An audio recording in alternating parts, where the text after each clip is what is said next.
Imagine spending the entire decade of the 1970s as a poster child for complex music. And then you watch the entire music business change overnight. And just like that, it feels like the world doesn't have any room for you anymore. By 1981, progressive rock, it looked pretty much like it was on life support. Critics called it outdated, punk called it bloated and self-important, and fans were already walking out the door. But instead of fading into the history books, the guys behind the band Yes pulled off one of the boldest reboots rock has ever seen. So today we're looking at the messy, unlikely, and downright brilliant story of how Yes remade themselves for the MTV age with a young South African guitarist named Trevor Rabin. So to understand how impossible this comeback was, you have to see where Yes was at the end of the 1970s. The 70s had been rough. I mean, the later part of the 70s for Yes. For years, the band had been filling stadiums and arenas with songs that took up basically the whole side of a record, but eventually the whole thing started to crumble. Their 1973 album, Tales from Topographic Oceans, pushed fans and critics past the breaking point. It got so long and dull on the road that even their own keyboard player, Rick Wakeman, once had a curry dinner delivered to the stage and ate it right behind his keyboards out of pure boredom. By 1980, John Anderson, their singer, and Wakeman had both walked away, and the guys who were left made a pretty desperate move. They teamed up with Trevor Horn and Jeff Downes, who were the pop duo known as the Buggles. You all know them from Video Killed the Radio Star. And they put together an album called Drama, which I actually like. But to hardcore fans, especially back home in England, a version of Yes without John Anderson's soaring voice, it just wasn't Yes. The tour got mixed reaction, the band chemistry dried up, and by early 1981, Yes officially broke up. So at that point, it looked like the legacy of Yes was buried for good. But here's where Trevor Rabin comes in. In 1981, Rabin was a ridiculously talented young singer, guitarist, and songwriter from South Africa, and he'd recently moved to London and then out to Los Angeles. He didn't come from the world of 20-minute keyboard solos. He was all about sharp, modern rock riffs, big pop hooks, and the newest studio technology. Rabin was actually shopping around a stack of demos looking for the right home for them. And one of those demos was built on a huge heavy guitar riff and a simple catchy chorus. That song was called Owner of a Lonely Heart. And those demos, they caught the ear of an Atlantic Records executive named Phil Carson. He saw a huge opportunity here. So around the same time, the two guys from the now defunct Yes, were bassist Chris Squire and drummer Alan White, they were itching to start something new. Now, they'd already taken a swing at a new project with Jimmy Page. It was a short-lived project called XYZ, but it never really got off the ground. So Phil Carson introduced Squire and White to Trevor Rabin. And that chemistry, it was instant. But here's the key part. This was not going to be a Yes reunion. Nobody at that point wanted it to be, as far as the members were talking about. Squire, White, and Rabin started a brand new band, and they were going to call it Cinema. Actually, it was in the early stages called Cinema. And to round out the lineup, they brought back original Yes keyboard player Tony Kaye, and their mission was totally different from the 70s. No songs about topographic oceans or ancient legends. They were building sleek, hard-hitting modern rock, and it was going to be ready-made for 1980s radio. So to produce this record, they brought back Trevor Horn.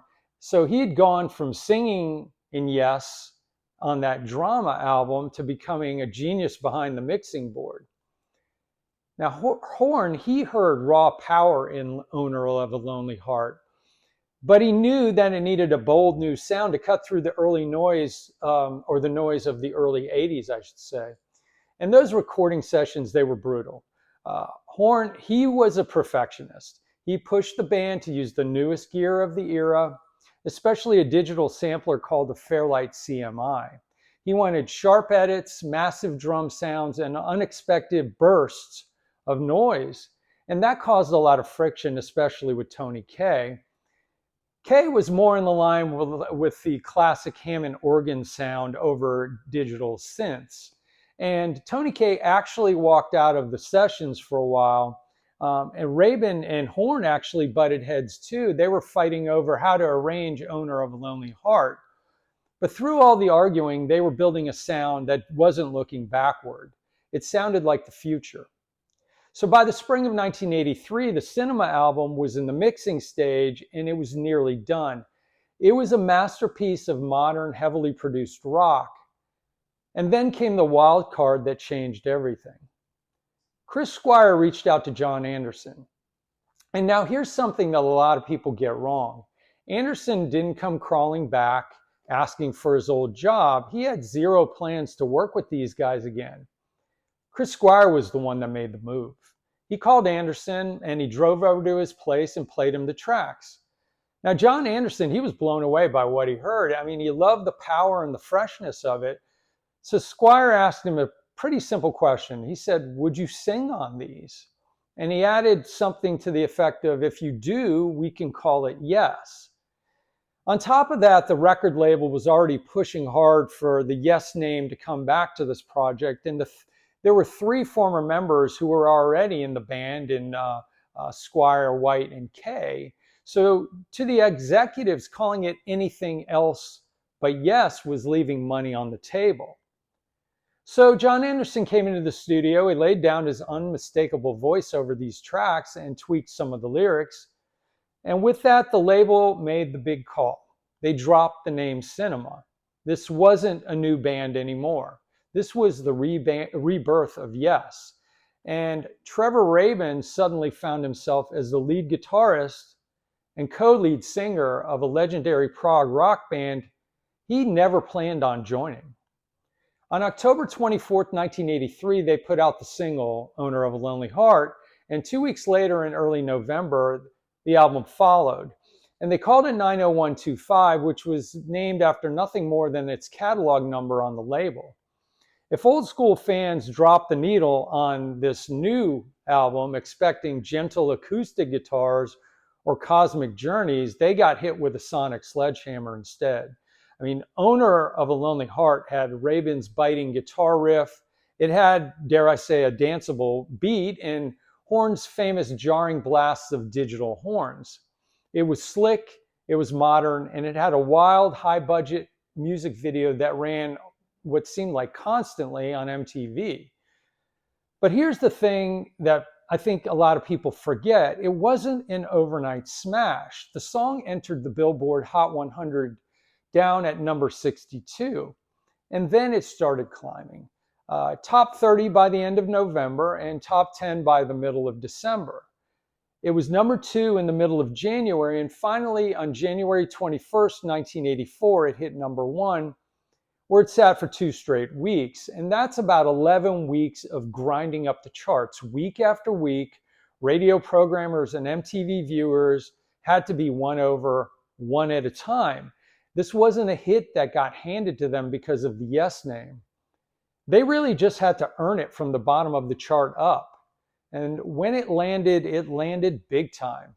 That was the first and only number 1 single in the entire history of the band. 90125, the album, ended up going triple platinum, and that introduced Yes to a whole new generation of teenagers who had no clue that this band used to play 20-minute songs less than a decade earlier. Of course, the change split the fan base right down the middle too. The purists, they felt betrayed. And I understand that, but they looked at the music videos, the trendy haircuts, the synth-heavy sound, and called it a cynical corporate sellout. They said the soul of the band had been traded for a paycheck. And they may have been right, but remember, this was a project originally that wasn't going to be Yes. So that's the part of this I think people have to keep in mind. But the music business is pretty simple. You adapt or die. And if Yes hadn't made 90125, they might have spent the 80s as a nostalgia act, playing smaller rooms and slowly fading away, or more likely, they may have never reformed at all. Trevor Rabin, he didn't destroy Yes, he actually saved it. He gave a dying legacy the fresh blood, the modern hooks, and the relevance it needed to survive in the MTV world.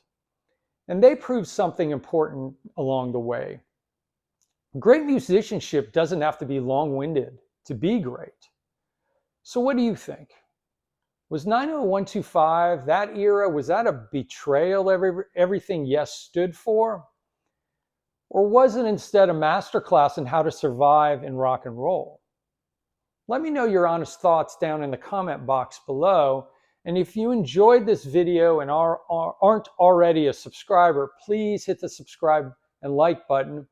And also share this with someone if you think they might like the content. I also have a new book out through Amazon. It's called Near Miss. If you're into rock and roll books, please check this one out. The link is in the description below where you can find out more about it. And until the next one,